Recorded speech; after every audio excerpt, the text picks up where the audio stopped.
Hey guys, welcome back to another video. So यार पता है ये वाली वीडियो मैं चौथी बार बना रही हूँ। मेरे पीछे से कोई ना कोई आके मुझसे बात करने लग जाता है, तो यार थोड़ी सी मेहनत कर रही हूँ यार, इस चक्कर में थोड़ा लाइक वाइक कर देना, ठीक है। हाँ, तो मैं ये कहने वाली थी कि गाइज हम लोग आज ये वाला नया टॉपिक पढ़ेंगे विच इज़ फाइल ऑर्गेनाइजेशन। तो फाइल ऑर्गेनाइजेशन क्या होता है, ठीक है। हम लोग पहले जानते हैं फाइल क्या होती है एक्चुअल में, ठीक है। फाइल एक इस तरह की चीज़ है, देखो हम लोगों को पता है हम लोग डेटा को किस फॉर्मेट में स्टोर करते हैं, एक टेबल के फॉर्मेट में, राइट। एक टेबल के फॉर्मेट में हम लोग डेटा को स्टोर कर रहे होते हैं। नाउ वो जो टेबल है वो कहीं ना कहीं स्टोर होगा ना, ऑब्वियसली वो हमारे फाइल के फॉर्मेट के अंदर स्टोर होता है। फाइल के फॉर्मेट में हमारा जो टेबल है वो स्टोर हो रहा होता है। Now a file is named collection of related data, ठीक है। मतलब ये जो डेटा है ना उसका कुछ नेम से फाइल स्टोर होती है ना हमारी कंप्यूटर के अंदर, तो वैसा वाला कुछ है, ठीक है। रिलेटेड इंफॉर्मेशन और डेटा बोथ आर सेम, ठीक है, which is recorded in secondary storage. मतलब अब ऑब्वियसली फाइल, अगर हमारे पास कोई भी फाइल है तो वो कहीं ना कहीं एक पर्टिकुलर फिजिकल स्टोरेज के अंदर स्टोर हो रही होती है ना, तो वो हमारी सेकेंडरी स्टोरेज के अंदर स्टोर हो रही होती है। Now what is file organization, मैं इसको मतलब सिंपल वर्ड्स में अगर मैं कहूँ तो ये सिंपली ये मतलब होता है इसका कि ये ना हमारा जो डेटा है उसको आइडेंटिफाई करने के और एक्सेस करने के काम आता है। आइडेंटिफाई का मतलब ये है कि लेट्स से कि मेरे पास कुछ डेटा है, ठीक है। अब वो डेटा, मुझे एक डेटा चाहिए, ठीक है। बहुत सारी फाइल है मेरे पास जिसके अंदर से मुझे एक पर्टिकुलर डेटा चाहिए, जिसके अंदर प्राइमरी वैल्यू जो है ना उस डेटा की वो 24 होनी चाहिए, ठीक है। मुझे यही चाहिए कि जिस या फिर लेट्स से कि कोई एक ऐसा स्टूडेंट का डेटा है जिसके अंदर ना मुझे सिर्फ और सिर्फ जिस भी बंदे की एज जो है ना वो 18 लिखी हुई है ना, या 18 से बड़ी एज है, तो मुझे उन सब का डेटा चाहिए। तो वो आइडेंटिफाई कौन करके देता है हमें, वो आइडेंटिफाई हमारा फाइल ऑर्गेनाइजेशन करके देता है, ठीक है। और हम लोग एक्सेस कैसे करेंगे वो चीज़ भी हमारा फाइल ऑर्गेनाइजेशन हमें ये चीज़ बताता है। नाउ होप कि आपको काफ़ी सारी चीज़ें क्लियर हो गई होंगी, ठीक है। नाउ आगे आते हैं। अच्छा, फाइल ऑर्गेनाइजेशन, हमारे पास सिर्फ फाइल ऑर्गेनाइजेशन नहीं होता, हमारे पास फाइल ऑर्गेनाइजेशन के अंदर काफ़ी सारे टाइप्स भी होते हैं, ठीक है। तो जो कि हम लोग एक एक करके हम लोग डिस्कस करने वाले हैं अभी। First we have a heap file organization. Now what is heap file organization, इसको ना कुछ इस तरह से समझो, देखो कि ना एक आपके पास एक एरे है, ठीक है। लेट्स से कि यू हैव अ एरे, ठीक है। एरे को कुछ इस तरह से ना बना करके मैं ऐसे कुछ बनाती हूँ। अरे यार, एक तो पता है क्या, मेरा फ़ोन की स्क्रीन टूटी हुई है ना। हाँ, लेट्स से कि एक एरे है जिसके अंदर कुछ डेटा वगैरह हमारा स्टोर हो रहा होता है, ठीक है।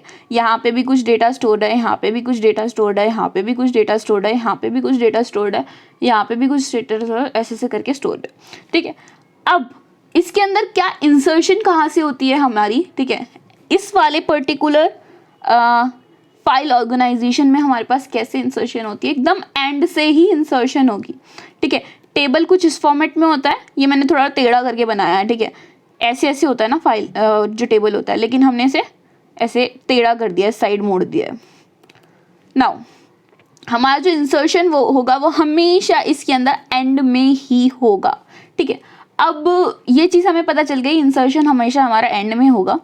नाउ डिलीशन हम लोग बीच में से भी कर सकते हैं, लेकिन डिलीशन एक्चुअल में होता ही नहीं है यहाँ पे। यहाँ पे क्या होता है कि ना लेट्स से कि मुझे ये पर्टिकुलर डेटा को डिलीट मारना है, ठीक है।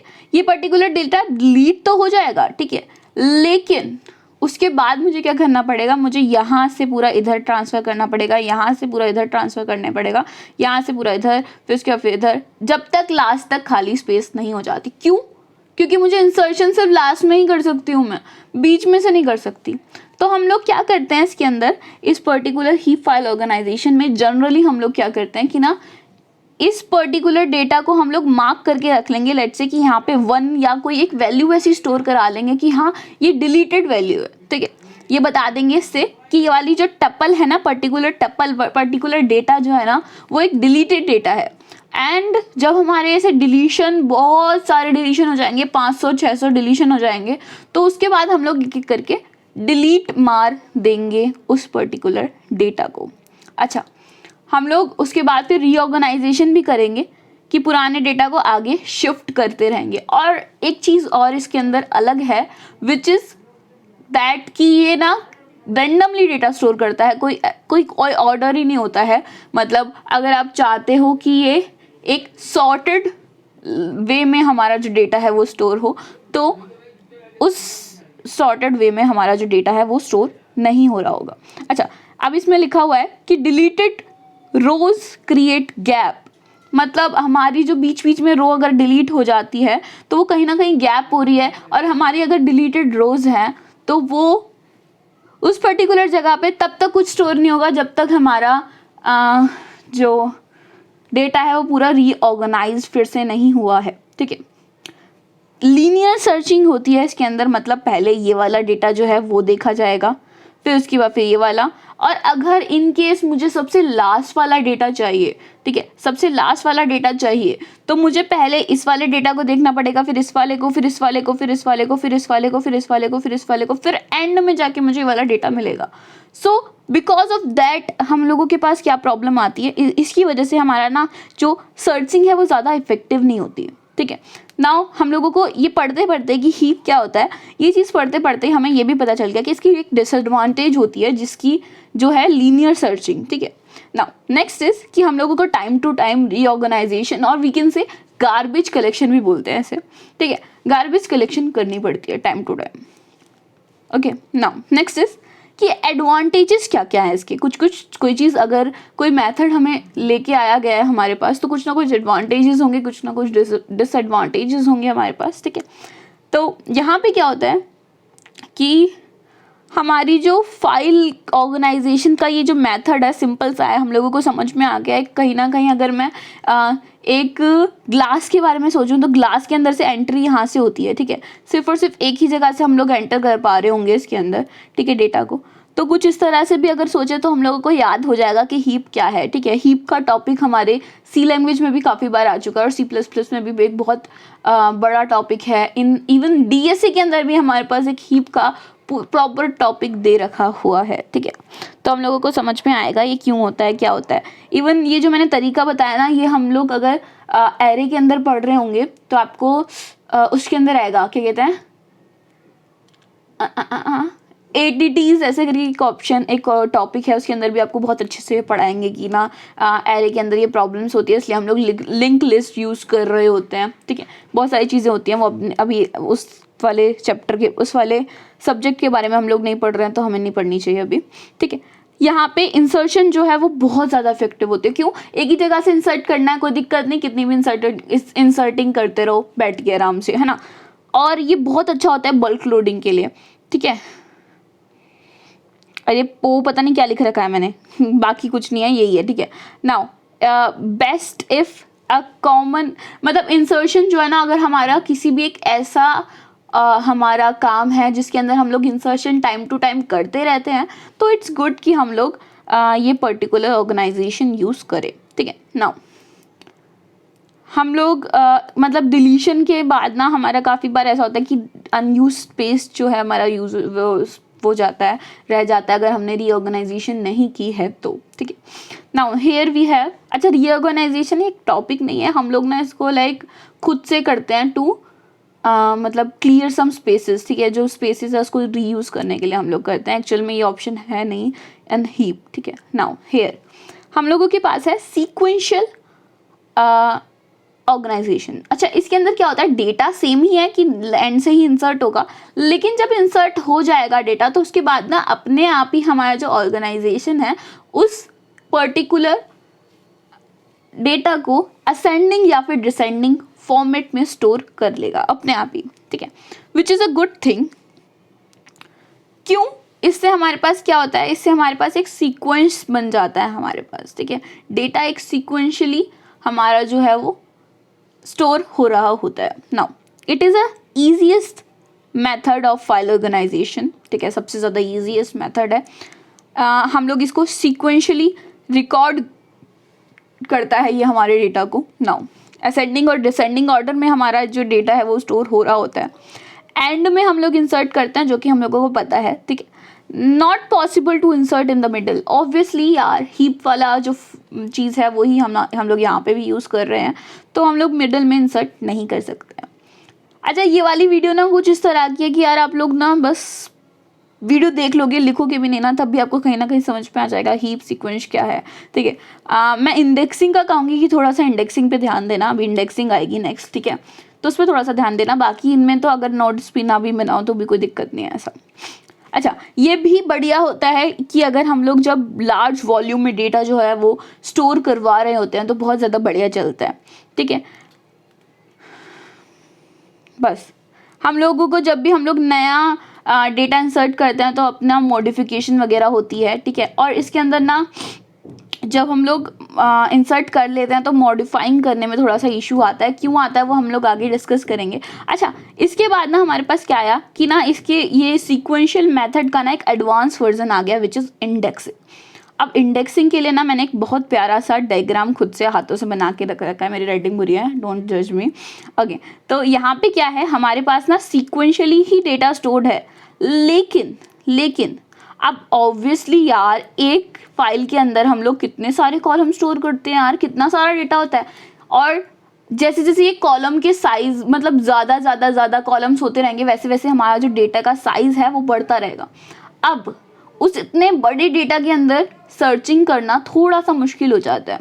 तो हम लोग क्या करते हैं कि ये जो पर्टिकुलर प्राइमरी की है वी कैन से, या फिर पर्टिकुलर प्राइमरी की है, उसको एक किसी और जगह पे स्टोर कर देते हैं विथ 2 कॉलम वाली जो वो होती है। इसको ना कुछ इस तरह से समझो कि हम लोग जब भी बुक पढ़ते हैं तो बुक के पहले हमें पता चल जाता है ना कि कौन से पेज नंबर पे जाके हम लोगों को वो पर्टिकुलर चैप्टर मिलेगा, राइट। तो हम लोग यहाँ पे क्या करते हैं, हम लोग यहाँ पे प्राइमरी डेटा स्टोर करते हैं और साथ में एक पॉइंटर स्टोर कर देते हैं कि ये वाला जो डेटा है ना वो हमें यहाँ पे जाके मिलेगा। ये वाला जो डेटा है यहाँ पे क्लिक करोगे अपने आप ये वाला डेटा पे पहुँच जाएंगे हम लोग। ऐसे करके ना एक नई फाइल के अंदर स्टोर कर देता है, जिससे ना हमारी सर्चिंग जो है ना वो थोड़ी सी as compare to other organization fast हो जाती है। अच्छा, इंडेक्स में भी हमारे पास काफ़ी डिफरेंट टाइप्स के इंडेक्सेस होते हैं। ठीक है, मतलब इंडेक्सिंग भी हमारी डिफरेंट तरीके की होती है, वो हम लोग आगे पढ़ेंगे। नाउ ये एक एडवांस वर्जन है सीक्वेंशियल फाइल ऑर्गेनाइजेशन का। इसके अंदर हम लोग क्या करते हैं कि एक नई फाइल के अंदर प्राइमरी की वैल्यू स्टोर कर देते हैं और ना हम लोग रिकॉर्ड की जो मतलब जिस जगह पे हमारा पर्टिकुलर डेटा स्टोर्ड है उसका मैपिंग स्टोर कर देते हैं, मतलब उसका मैप स्टोर कर देते हैं, जाने का तरीका, रास्ता। ठीक है, नाउ नेक्स्ट इज इसके अंदर जो एड्रेस स्टोर करते हैं हम लोग रिकॉर्ड्स का, ये वाली लाइन में यही बता रखा है। ठीक है, नेक्स्ट इज कि एक्सेस हम लोग करते हैं डेटा को। हम लोग इसके अंदर हम लोग ना डेटा जो है वो सीक्वेंशली भी एक्सेस कर सकते हैं और रैंडमली भी एक्सेस कर सकते हैं, क्योंकि हमारे पास हमें प्राइमरी की पता होगी, हम लोग जल्दी से प्राइमरी की के पास जाएंगे, प्राइमरी की के पास पहुंचेंगे, उसके बाद फिर डायरेक्टली हम लोग स्टोर जो डेटा है उसको एक्सेस कर पा रहे होंगे। तो यहाँ पे सीक्वेंशियली भी वर्क कर रहा है, विद दैट हम लोग रैंडमली भी काम कहीं ना कहीं कर रहे हैं, क्योंकि हम लोगों को एक्चुअल जो फाइल है हमारे पास, एक्चुअल जो डेटा है उसके अंदर हम लोगों को सीक्वेंशियली वर्क करना की ज़रूरत नहीं पड़ी। एक छोटे डेटा में एक छोटी कॉपी के अंदर हम लोगों को देखना है एंड वहाँ से आप जा करके पता लगा पाओगे। ठीक है, इसको कुछ उसी तरह से समझो कि हम लोग जैसे इंडेक्स देखते हैं तो इंडेक्स को तो सीक्वेंशियली देखते हैं ना हम लोग, कहीं ना कहीं इंडेक्स के अंदर सीक्वेंशियली ढूंढते हैं कि 4th चैप्टर कहाँ पे लिखा हुआ है, उसके बाद जाके हम लोग यहाँ से पेज नंबर देखते हैं, उसके बाद फिर रेंडमली हम लोग वर्क कर रहे होते हैं। नाउ नेक्स्ट इज कि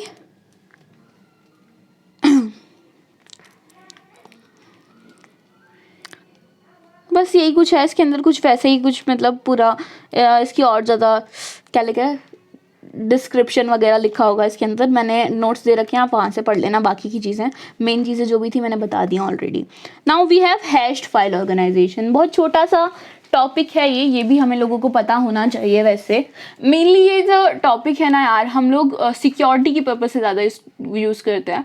हैशिंग को हम लोग ना इवन अगर आप मतलब पासवर्ड्स वगैरह स्टोर करते हैं ना, जैसे हमारा कहीं ना कहीं हर एक अमेज़ॉन हर एक वेबसाइट का कहीं ना कहीं एक डेटा जो है वो स्टोर हो रहा होगा, उसके अंदर पासवर्ड भी स्टोर हो रहे होंगे।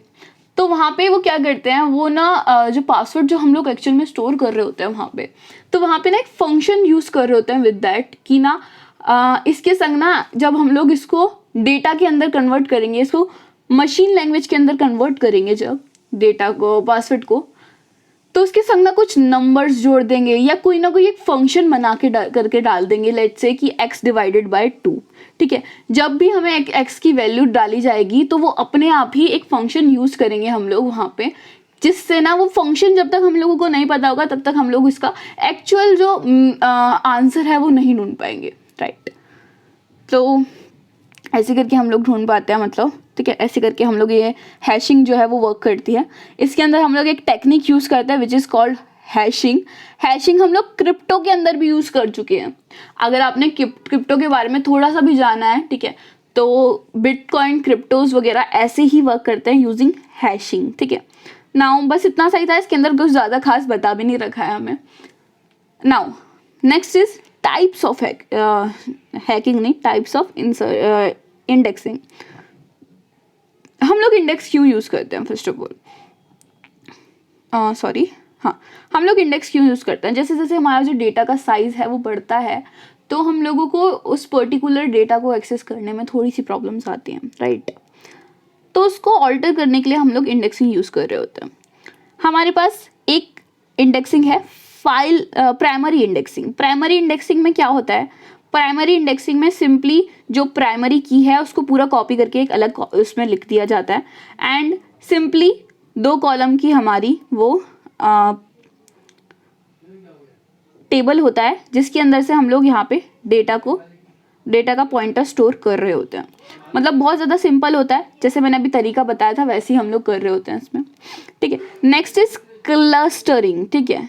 ये इसके लिए होता है जिसमें ना नॉन यूनिक, हमारा मतलब जैसे कि लेट्स से कि हमारे पास उसके अंदर क्या है, वहाँ पे प्राइमरी की हमेशा यूनिक होती है, लेकिन ऐसा भी तो हो सकता है हमारे को किसी और तरीके से डेटा स्टोर करना हो। लेट्स से कि एक कोर्स का हमारा पूरा वो है जहाँ पे हमारे पास BCA का कोर्स है, ठीक है, उसका जो भी डेटा है ना वो हमारा यहाँ पे स्टोर हो रहा होगा।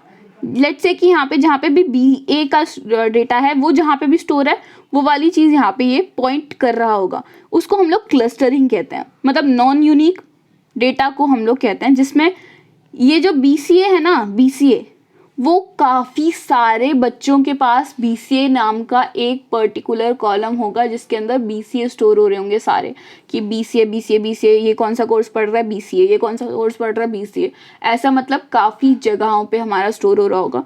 तो जहाँ से ये जो BCA के कॉलम्स है ना वो स्टार्ट हो रहे हैं, उसका जो डेटा है वो स्टोर कर रहा होगा ये हमारा पर्टिकुलर क्लस्टरिंग, ठीक है। अब इसको ना थोड़ा सा और अच्छे से रेफरेंस ले सकते हो। अगर आप बुक में चेक करोगे ना, बुक में आपको कुछ ना कुछ डायग्राम से बने हुए दिखाई देंगे, या फिर गूगल पे सर्च करोगे क्लस्टरिंग का डायग्राम दिखा दो तो आपको वहाँ पे भी दिख जाएगा, तो वहाँ पे से आपको ज़्यादा क्लियर हो जाएगा। Now next is secondary storage. Secondary storage क्या करती है, सेकेंडरी स्टोरेज ना एक छोटा सा फॉर्मेट बना देती है उसी पर्टिकुलर उसका। अच्छा वो क्या करती है, देखो मैं बताती हूँ इसको ना, कुछ ये जो मैंने ऊपर डेटा ये बना रखा है ना, इससे समझो, ठीक है।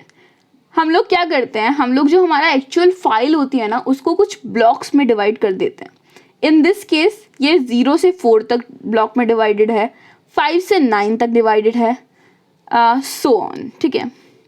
यहाँ पे क्या होगा कि जो फाइल का जो उस ब्लॉक का फर्स्ट नंबर है ना वो हमारा जा करके यहाँ पे स्टोर हो जाएगा।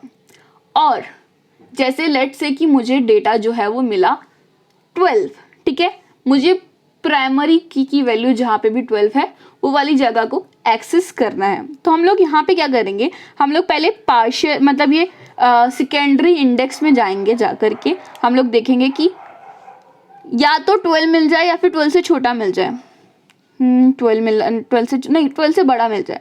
जैसे कि लेट्स से 0 पे देखेंगे 0 तो नहीं है यार, 5 देखेंगे फिर 5 तो नहीं है यार, 10 देखेंगे, हमें पता चल जाएगा कि यार 10 और 15 के बीच में ही होगा। तो हम लोग 10 वाले जो पॉइंटर है उसके पास से जाके यहाँ पे 10 में पहुँच जाएंगे और इस यहाँ से सिक्वेंशली एक्सेस करेंगे जब तक हमें 12 जो है वो पर्टिकुलर वैल्यू नहीं मिल जाती। तो ऐसे हम लोग सेकेंडरी इंडेक्सिंग कर सकते हैं। मल्टी लेवल इंडेक्सिंग क्या होती है? मल्टी लेवल इंडेक्सिंग कुछ उन लोगों के लिए होती है जब बहुत बड़ा डेटा है, बहुत ज़्यादा बड़ा डेटा है, जब इतना बड़ा डेटा है कि ना हमारी जो इंडेक्सिंग है ना, सेकेंडरी इंडेक्सिंग है ना, वो भी हमारे लिए बड़ा फाइल बना देती है। तो क्या होता है कि यहाँ पे ना मतलब 1000 मतलब 100, ठीक है, 100 पूरे जो भी 100 के अंदर 0 से लेके 100 के बीच में जो भी डेटा होगा ना हमारा, सब एक पर्टिकुलर जगह पे स्टोर हो रहा होगा। उसके अंदर भी इंडेक्सिंग हो रही होगी हमारी, ठीक है, जिसमें 0 से लेके 10 तक एक जगह पे स्टोर होगा, उसके फिर 10 से लेके एक जगह पे स्टोर होगा, उसके फिर 10 की भी एक जगह होगी और वहाँ पे हमें डेटा एक्चुअल में मिलेगा जाके। मतलब अंदर इंडेक्सिंग के अंदर इंडेक्सिंग के अंदर इंडेक्सिंग बहुत बार कर रहे होंगे, तो हम लोग उसको कहते हैं मल्टी लेवल इंडेक्सिंग, ठीक है। नाउ हमारे पास यहाँ पे है पार्स इंडेक्सिस और डेंस इंडेक्सिस। अच्छा, ये ना थोड़ा सा मतलब इसी का ही रेफरेंस ले रखा है, इसका ना दूसरा नाम कह सकते हो आप। यहाँ पे क्या होता है कि अगर हम लोग पार्स इंडेक्सिंग की बात करें तो प्राइमरी इंडेक्सिंग की बात हो रही है यहाँ पे। जैसे हम लोग प्राइमरी की को एक जगह पे स्टोर करके उसके बाद हम लोग स्पार्स इंडेक्सिंग कर रहे होते हैं। और डेंस इंडेक्सिंग का मतलब कुछ सेकेंडरी इंडेक्सिंग की तरह है, जहाँ पे हम लोग ब्लॉक की जो हमारा एड्रेस है वो स्टोर कर रहे होते हैं। होप यार आपको मेरी वीडियो पूरी समझ में आई हो। फाइल ऑर्गेनाइजेशन में इतना ही था। होप आपको अच्छी लगी हो मेरी वीडियो। अगर मेरी वीडियोस आपको पसंद आ रहे हैं गाइस तो प्लीज़ लाइक कर देना, क्योंकि लाइक करते हो तो मेरी वीडियो ना ज़्यादा से ज़्यादा लोगों तक पहुंचेगी, और जितने ज़्यादा लोगों तक पहुंचेगी उतनी ज़्यादा मुझे भी खुशी होगी और मैं अच्छे से जल्दी वीडियोज़ बनाऊँगी। तो गाइज़ तब तक के लिए थैंक यू। होप आपको मेरी वीडियोज़ पसंद आ रही है। Bye bye.